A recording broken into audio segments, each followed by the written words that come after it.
Morning, everybody, and welcome to today's webinar, From Breach to Lab, How to Realize Secure Forensic Collection with the Owl IRD. My name is Christina Detweiler, and I'm joined today by my colleague, Sean McQuaid. We are going to talk to you about the latest product in Owl's suite of protocol filtering diodes, the Owl IRD. All right, so today's agenda, just a couple of housekeeping notes. We will be recording this and we'll send that out by end of day tomorrow at the latest. So you can share with colleagues or rewatch if you would like. Also, we do have time for questions at the end. So there should be a little call out box with a question mark in it, and that's how you can submit to questions. Sean and myself will get to as many as we can. Any we can't get to, we'll reach out via the email you used to register to make sure those are addressed after the fact. All right, so with that, we've got a lot to cover today. We'll start with kind of the case for an incident response diode, how this product came about. And then Sean will talk us through all the things with Owl IRD. So how it works, its core features. It is a protocol filtering diode, so kind of how that works and why that matters. We'll also discuss what's coming next for the incident response diode in future versions. We'll talk through, how the IRD is going to work with the Owl Talon and our other protocol filtering diodes. And then again, we will have that time for questions, so make sure to submit those. All right. Okay, so how did we get here? The case for the incident response diode. So for those who aren't familiar with Owl, we've been in the diode space for just about 30 years. During that time, we've been, supporting a myriad of one-way transfer use cases. So that could be from your logging to OT to IT transfer, high to low, making sure that you can get your data from one side to the other without risking any malware kind of callbacks or anything leaking back into those critical networks. What we've heard from our customers in recent years is that, the diodes are great. There is a gap, however, specifically for these incident response and forensics teams. So, once a breach happens, as they're sampling their malware, they're doing their processes. The current tech is usually a USB or kind of a riskier workaround that's going to either take a while to set up or is introducing risk. So there was really a requirement, and we worked with these customers to discover and kind of piece together, how could we make this happen in a diode?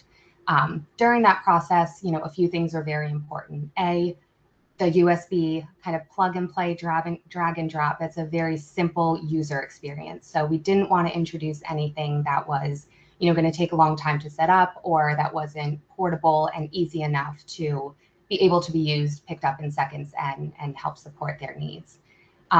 Also that hardware enforcement of the data diodes, guaranteeing that one-way transfer, the protocol filtering at the FPGA level, isolating those endpoints. So really the security that we know and love of these diodes was critical. And then, the per-session encryption and log consolidation and some of those, kind of documentations or things that are important to the process for these teams were another requirement. So with that, over the last few years, we have worked with these customers to develop a super cool product. It's been really neat to even be a part of it from the marketing side for the last year or so. But with that, Sean, I will hand it over to you to introduce our Owl incident response diode. Thanks so much, Christina. And yeah, I agree. That's been a really exciting time working together with our customer base to come up with this product. I think it has a lot of really interesting current and future applications. Just to kind of introduce it as a whole, it's really designed to be a very easy to use, very pocket-sized device, right? At the end of the day, what folks are looking to do here is pretty simple: moving files from one source to a destination via USB, and using the same familiar kind of drag and drop use case that you traditionally find with a USB mass storage device. No lengthy setup, plug and go deployment. That's kind of the goal here. But at the same time, making sure that we've incorporated, the security required to ensure that you can't have any backflows or callbacks. It's really all about making sure that you not only can, pull and salvage files and bring those over to your analysis system, but also make sure that, at the end of the day, you have a proof point that what you got is what you were expecting to get, that you have the full capture of everything there. So there's logging involved here, and really protecting what's on the other side to make sure that nothing there could ever call out and call back. So that's the kind of summary of this. It was really designed for simplicity and ease of use, while still leveraging that same kind of secure baseline. Let me go to the next slide. So let's talk a little bit about the core features here. It is a protocol filtering diode underneath the covers. And what that means is that you've got a pair of FPGAs that are acting, implementing that data diode. And it's really, truly is a protocol filtering diode. And I'll get into some details on what that means going forward. At the end of the day, we really, I think everyone's aware of all the security risks associated with USB, but at the same time, it's so simple and easy to use that what we wanted to do here was preserve that user interface, while still, adding a layer of security far above and beyond what has been seen in the industry thus far. That drag and drop operation is really kind of critical to making this as useful as it can be to our customers. At the same time, security is pretty paramount here. And of course, in addition to the one-way data diode transfer, we also want to ensure that we have encryption session by session, so that any data that is transferred in one session is not available in any future sessions. And we'll talk a little bit about how that works as well coming up. We want to make sure we log every file that transits over the diode, so that it's very easy to go back and say, this came from this device. It came at this time. So it's very easy to audit. And again, making sure that we're not allowing anything other than the payload data, the files themselves, to come through. Eliminating any attacks based on USB headers, on any sort of USB protocol based attacks. All of that is eliminated by the implementation of this diode. And the other thing to focus on here is portability. This is something you can carry around in your hand. It's driven, is powered by USB. It's very easy to use. Simple workflow: plug the untrusted end into the compromised endpoint, plug the trusted end into your clean analysis system. If you need auxiliary power because your USB ports that you're plugging into don't provide power, we do have an auxiliary power port that you could use to provide that power. Copy the files to the untrusted drive. Our data diode will automatically detect those files, transfer them over that FPGA implementation of the data diode to the other side. It will arrive on the trusted side, and there's no way that any data could ever come back the other way. It's designed to be, very easy to use and very familiar to folks who have done anything with USB mass storage in the past. Let's go on to the next one. So really, how does it work? Like I said, very simple to set up. Plug into the source, plug into the destination. Again, if you're looking at a browser type of implementation or environment on the laptop, you'll see the USB mount point pop up. There'll be a source side on the untrusted device, a destination side on the analysis computer. Anything that you would drag and drop over to that mount point will automatically transit the diode and appear on the destination side. And there's no physical or even logical USB connection between the two devices. Like I said, if those two ports don't provide power, there's an auxiliary power port that is available. You could plug that into a port that does provide power. You could plug that into the wall. You could plug that into a portable battery, whatever makes sense, so that you're always able to use the device. And again, logging is critical, making sure that we have a file manifest that captures any sort of metadata, any sort of file size, file name, all those kind of pieces of information that would be valuable, as well as a timestamp that said, this file was transferred by this IRD device at this relative time, so that you'll always have a log that says what the path is going forward. Let's go on to the next one. Why is it important that this is a protocol filtering diode? I think this is actually a very interesting question. Just like any protocol filtering diode, the goal is to ensure that there's no, through connection from point A to point B that would, allow you to bring data that you're not expecting.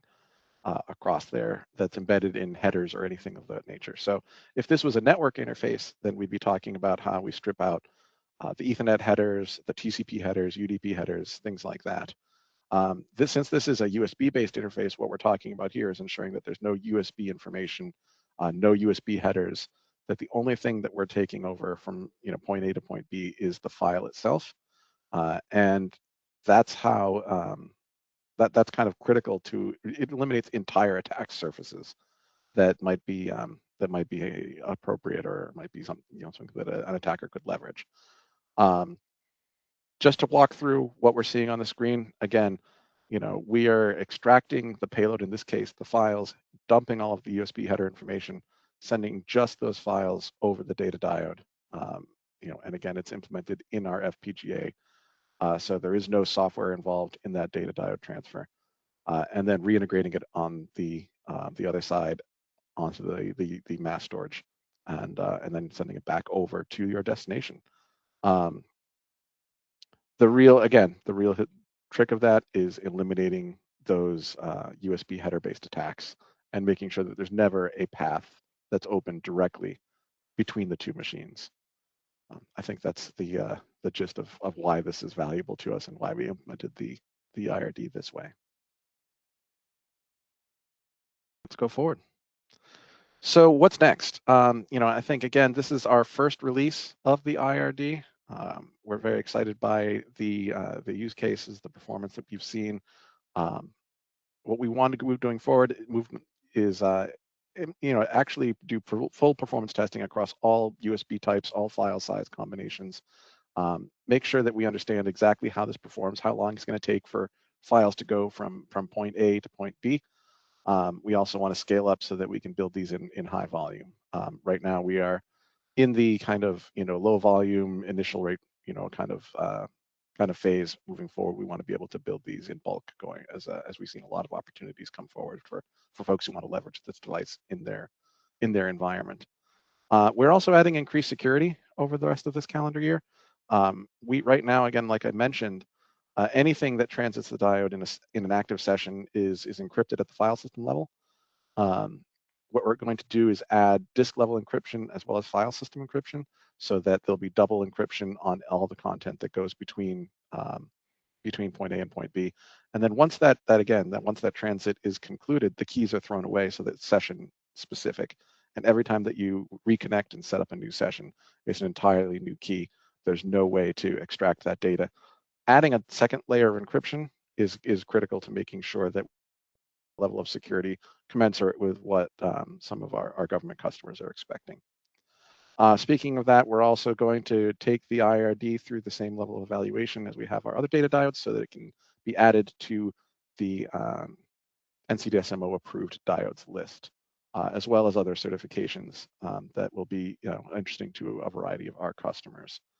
I would like to point out that the diode itself is based on our existing torrent diode IP, which is actually already on that approved list.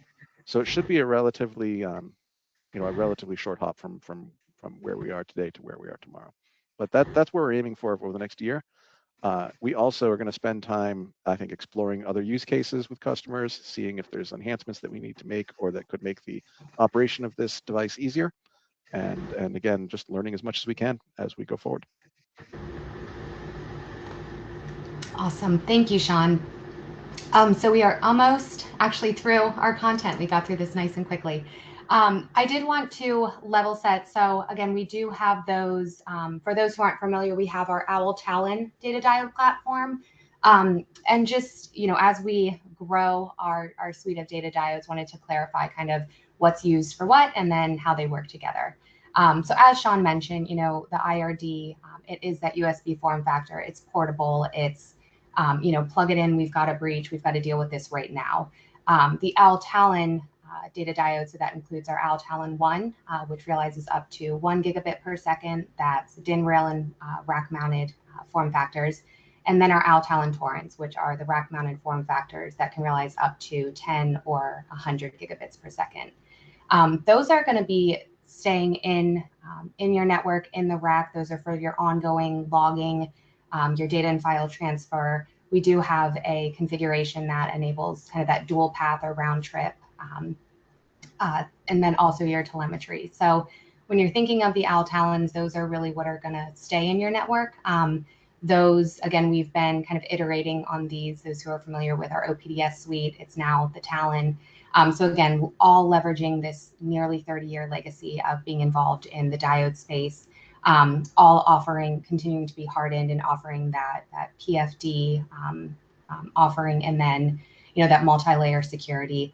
And then again, we've got the flexibility now, so we can support, down to your DIN rail if you need certain protocols, up to these next gen high speeds. And now with the introduction and addition of the IRD, also support those incident response and forensics teams. So we think these work really well together. They both definitely have their place in the network and how you're going to use the diodes, but just wanted to clarify that again, as we you'll notice as if you're looking around our website or in some of our collateral, we've got a few diodes going on right now. Okay, so I think next we've got, so let me just find my cursor. Some resources I did want to point out to the group. So this first QR code, if you click on that, that will take you to a page where we talk through the current releases of all of our products. So you'll be able to tab through critical infrastructure and defense products, and you'll be able to see what the current version and the full list of hardware and software versions for our products. There's also an email list that you can sign up for to get product updates. So as we release new versions, as new products are announced, that's a great list to be on. We also post on social and try to get the word out to our webinar attendees and those kinds of things. But that's going to be a really great resource also for making sure you're on the latest version. That middle link is going to get you right to the Owl IRD product page. So that will share some other resources, give you some additional context about the product. So that'll be a great resource as well. And then finally, we do have our Contact Us form on the right. I will be following up in email with the recording and some additional materials. So you're also welcome to just reply right to that email, and I can get you in touch with someone. But if you use that link on the right, that will get you to product, engineering, support, sales, wherever you need to go. All right, with that, so as a reminder, we do have quite a bit of time for questions. We've had a couple roll in. So Sean, I'll keep these up for a minute, but if you're good, we'll start with some questions. Absolutely. Let's go for it. Okay, so the first question is this available for purchase today? Can we buy the IRD today? Yeah. Short answer is yes. We, like I said, we are scaling up in, towards full rate production, being able to build these in volume, but we do have the ability to, provide these today. They're on our price list. They're quotable, ready to go. So please definitely feel free to reach out if you have interest. These are designed, again, to be handheld and easy to use. And so, I think from a price point perspective, they'll be attractive. Okay. Another question we got. So can you go a little bit more into the maximum file size and storage size that the current or initial version supports? Yeah, absolutely. So the way to look at this, again, IRD really at its heart is two USB mass storage devices with a diode between them and again, firmware and software that will automatically transfer the files. So right now, those endpoints are 1 terabyte, so you'll be able to hold a pretty significant amount of data there. File size is really kind of limited a little bit by the operating system. Depending on how old your operating system is, you might have issues with larger file sizes. We have tested up to a gigabyte of file size. We expect that anything larger than that is not going to be a problem as well, but we continue to scale that testing as time goes on. Okay. And then another one about use cases. So you mentioned as we're moving forward, we're exploring other use cases or applications. Have there been, beyond the kind of forensics IR use cases that you've talked about today, anything else that you're seeing, any other kind of applications the team is really excited about and hearing from customers, how else we can use the IRD? Yeah, absolutely. There's a couple of interesting applications that have come our way outside of kind of the forensics analysis primary use case that drove the creation of the product. One of those is extracting information or files from closed networks in a manner that doesn't require a network connection.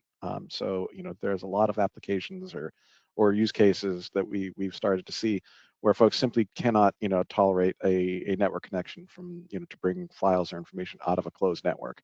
However, and again, the nature of this device means that there's no back path into that space, and so it's very easy to extract files, if you're able to identify the IRD as something that you're allowed to connect in via USB, which again, it acts like a normal USB device. You can definitely screen on that behalf, um, and extract files that way.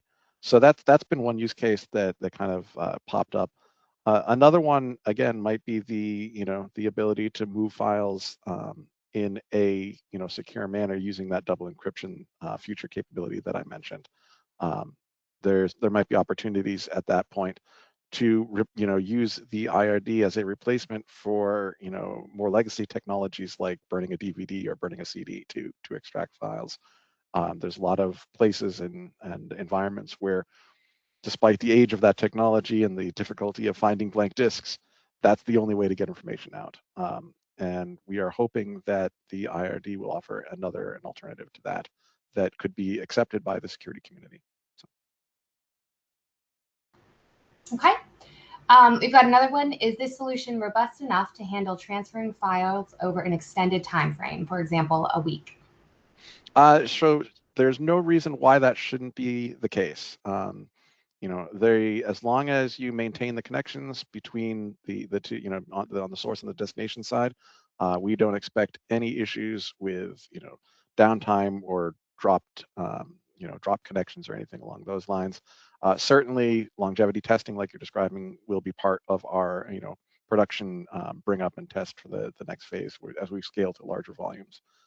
So that is something we want to test for sure. Okay. All right, I think that's it. We might be able to give everyone some time back. Any final thoughts, Sean, from your side, just being involved in this process about what you're looking forward to, or anything to leave the audience with? It seems so simple and very exciting, but yeah, it's one of those things where looking at the times that we actually spent here talking about it, it's a simple device, right? We didn't need to spend a ton of time kind of explaining all of the gotchas or anything that is going to interfere with the operation of this. This is meant to allow folks who have used USB in the past to use to basically use it again. Security has basically been preventing the use of USB file transfer for a very long time. And we're hoping that the IRD can maybe bring that back in a secure manner that allows for ease of use. So that's our goal here. fantastic. Well, thank you, Sean, for your time and all of your work on this product and the team. It's been really neat to be a part of this. So, and getting into the diode space, I'm really excited to see what other applications we have. And thank you everyone for joining. So again, we will send out the recording and then a couple of other assets just so you guys can keep learning about the IRD shortly after this call. And then please feel free to reach out to our contact form, reply to the email. I can get you in touch with the team. Or we've also got an email on the screen, owlteam@owlcyberdefense.com can get you settled. All right. Thank you, everyone. Have a great day. We'll talk soon. Thank you all.